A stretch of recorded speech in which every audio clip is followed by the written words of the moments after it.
So a little battle with birds on the front porch, and it's a daily thing. They're trying to build a nest with mud and that kind of thing up in the upper left-hand corner.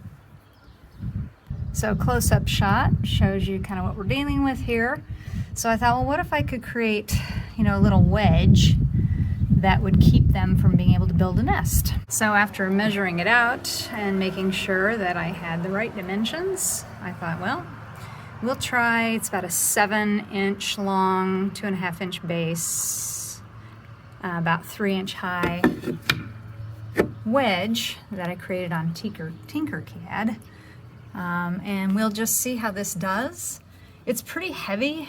It might bear, it's got good weight, but I think to prevent it from knocking someone in the head in a gusty wind, I'll probably go ahead and tape it down.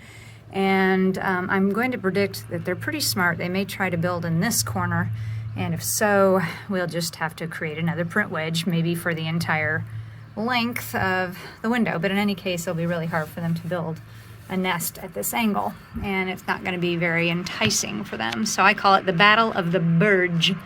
And this is basically what it looks like. Somewhat unobtrusive. Not bad.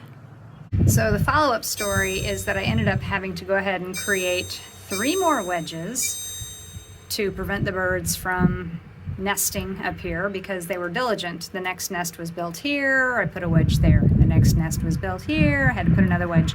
And why blue, you ask? Well, I ran out of black filament, and each one of these wedges are pretty rock solid, and they take about 12 hours to print. They're heavy duty, so they don't fly off, although they are secured with a little bit of tape on the backside. So we'll probably leave these up for maybe another couple of weeks after the nesting period is over. And this is what it looks like from the doorway. Not terribly noticeable. So these will probably be repurposed again for next spring. And that's our solution, doing a little 3D printing to accommodate house need.